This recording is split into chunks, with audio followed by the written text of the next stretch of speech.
welcome to today's video. You know, today is one of those days where I simply cannot seem to ever wake up. I've been to the gym already, done my workout, done a couple of other things, had 2 coffees. It's not even 1 p.m. right now, and honestly, if I would lie down on the couch for just half a minute, I would be fast asleep.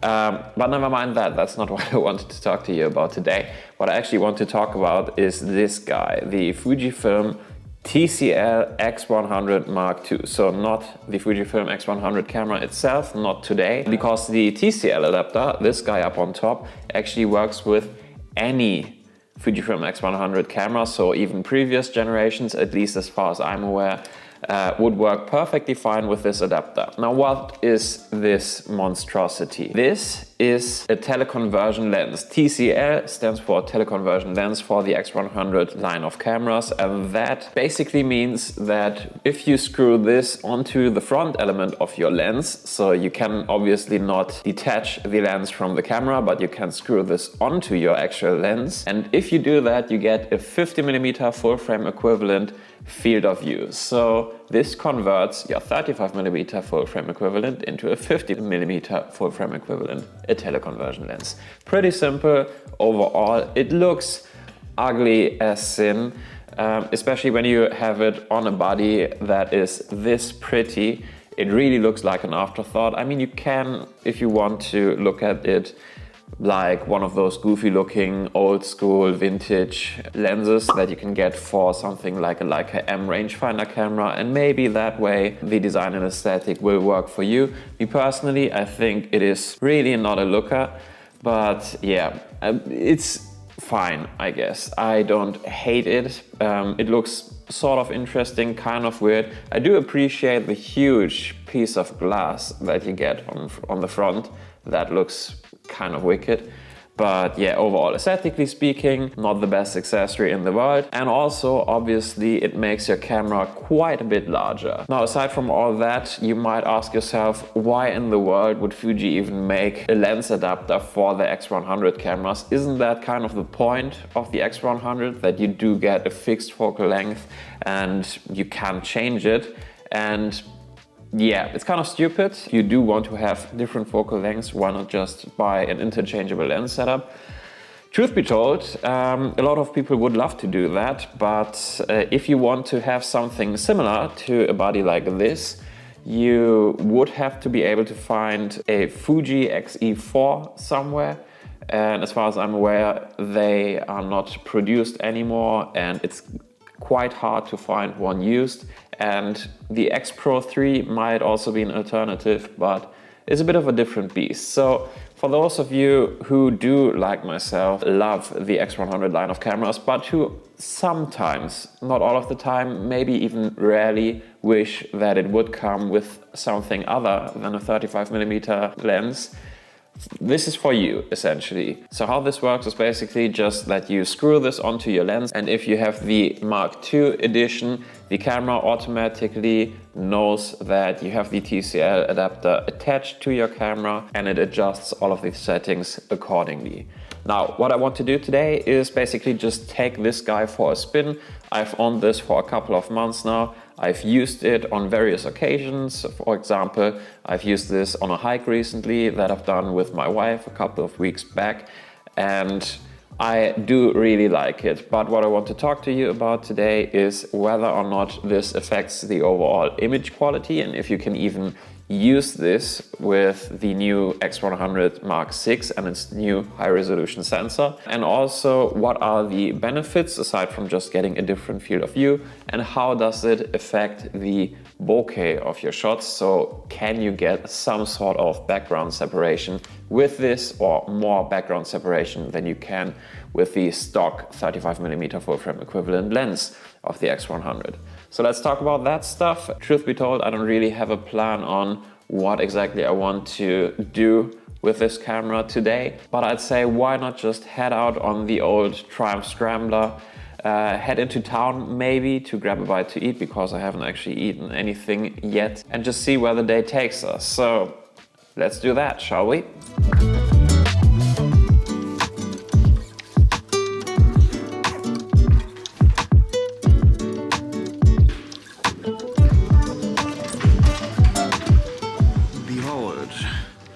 noble steed.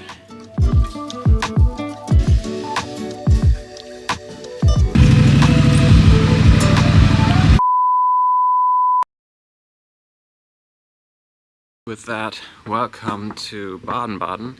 You know, I would have loved to take you with me on that journey because it was actually rather lovely and super scenic, especially in this beautiful weather. But my action cam actually apparently had other plans. It must have turned on at some point over the past few weeks and months. I always keep it in my backpack and rarely ever use it. And so I thought it had a full charge, but nope, it was completely dead. But never mind that. I'm going to grab a quick coffee at my favorite coffee place here in Baden-Baden, and then, I don't know, let's see if we can take some photos.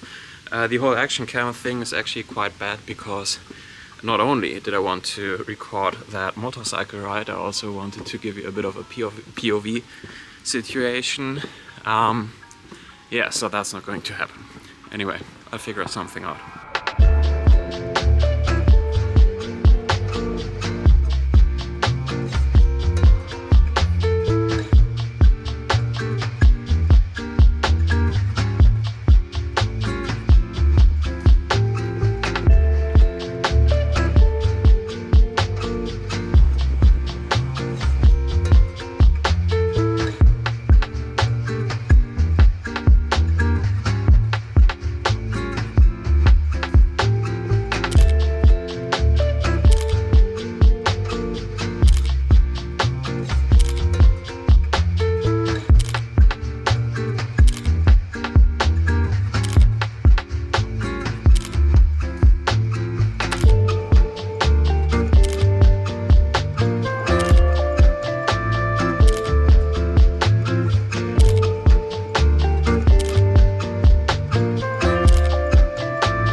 I just arrived back home and my god, it is too warm to be wearing all of that motorcycle gear.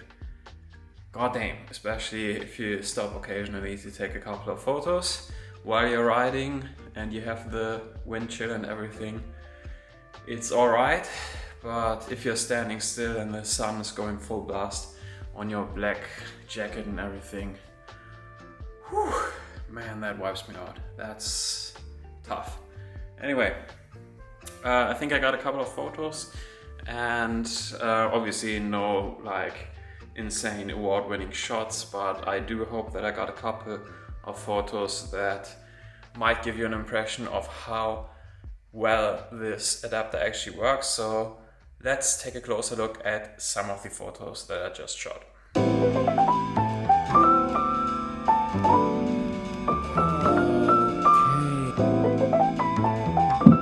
About yesterday.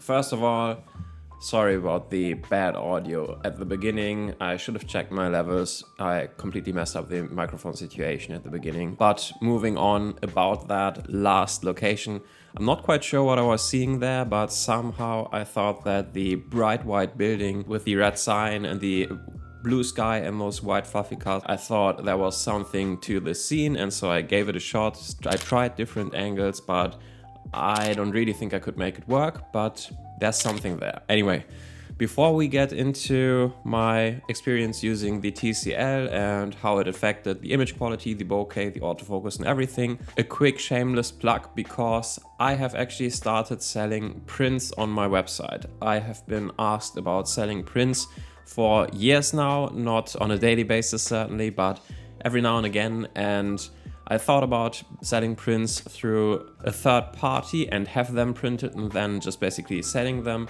but I wasn't quite satisfied with the quality, and so I decided to invest quite heavily in a professional printing setup and professional grade printing paper, and I've done, I don't know, dozens of test prints to figure out the best settings and everything, and I'm now at a point where I'm happy, at least with the first 2 images that are available now on my website. Maybe by the time you're watching it, there might be a third one up there. But anyway, I'm super excited, and I'm not quite sure yet if this will make sense financially speaking in the long run. I guess I have to see about that. But what I can tell you is that the quality of those images is absolutely top notch. I'm super happy with that, and that's all I really care about. So if a couple of you would like to buy a print from me, a photo that I've taken on some of my adventures, and printed by me, signed by me, and dated by me, you can do that with the link in the description below. But anyway, with that out of the way, let's talk about the Fujifilm TCL adapter and my experience of using it. Now, first of all, obviously, if you're using the TCL adapter, you're shooting with a 50mm full frame equivalent focal length. And to me, a 50mm lens is pretty much my second favorite focal length of all times. I mostly use a 28mm lens with my Leica Q2, but if I could have the perfect pairing, I'd say that a 28mm and a 50mm would just be absolutely perfect for most of the situations that I come across in my life.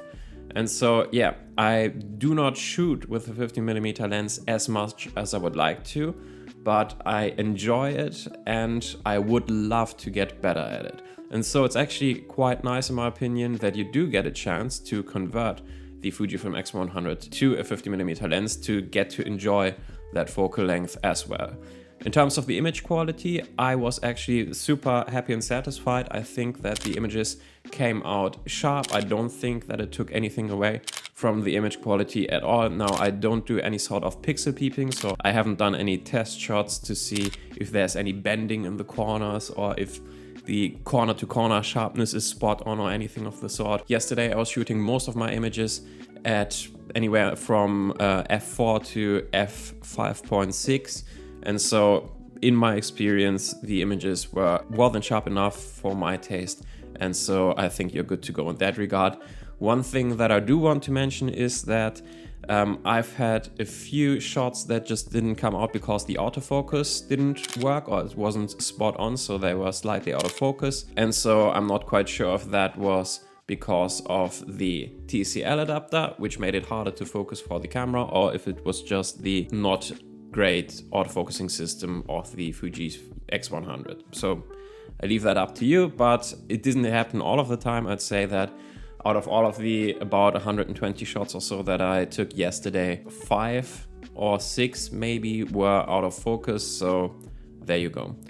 Anyway, moving on, in terms of the bokeh, I think that it makes a difference and that you do get slightly more bokeh if you are using this TCL adapter compared to when you're just using the stock 35mm lens, but there's not too much in it. So obviously you cannot expect like a 50mm f2.0 in full frame terms in terms of the bokeh that you get. It's far from that. But I don't think that it translates one-to-one in terms of APS-C bokeh expectations anyway, so I don't even think that this is a 50mm f2.0 in terms of APS-C, so that you would get the equivalent of an f3 bokeh-wise. But yeah, that's just my opinion. Again, I didn't do any scientific testing on that. I'd say that you do get a bit more bokeh, but it's not like worlds apart. You do not get that full frame, super creamy background separation of your dreams. That's just not going to happen, not with this adapter. That's not what it is for. Another point that I wanted to make is that you do realize quite quickly when you're out and about shooting with the X100, especially the silver version and the TCL adapter, is that you are not going to go unnoticed. Now, I didn't get any like bad looks, I'd say. I'd say that most people that did notice me or that noticed me shooting in their direction, they were more sort of curious, probably because the camera looks slightly odd, but I was certainly noticed by people around me. And so if you do like to be a bit under the radar, the silver version is certainly not the way to go, but I do think still, even if you have the black version with the black TCL adapter, you'd still get noticed because it's quite a big setup at that point. But yeah, anyway, I think that I got a couple of okay or nice-ish shots. As you will have seen, I'm not really great at street photography. I'm more so just going for, I don't know, shots that I think are sort of aesthetic, or shapes and colors and all of that stuff. I'm not really big into shooting people or people's expressions especially. I don't like to make people uncomfortable, so that's not my style of shooting. But still, I think that I got a couple of interesting or nice enough photos, even though they were not great. And also, again, having a 50mm focal length is just nice. You can just really sort of isolate what you want to shoot and really make it more clear to the viewer what you want them to see, which can sometimes be a bit harder with the 28mm lens, which is great for capturing like an atmosphere or a vibe or a setting. But yeah, with that 50mm, you can really just sort of focus in on what you want someone to see and pick your subject and just try to make that work. And I do like the creative aspect of that, and I do like the fact that I can do that with the Fujifilm X100. That's all I got for you today. As you will have noticed if you've seen any of my other videos before, this is a bit of a different format. I'm sort of experimenting with different formats. At the moment, this is obviously a bit less scripted and more spontaneous. And please feel free to let me know if you like this style of video. It is obviously easier for me to produce, so I could produce more videos, but don't worry, either way, those more scripted and in-depth videos are not going away anytime soon. Anyway, thank you so much for watching. I appreciate you. Till next time, take care. Bye.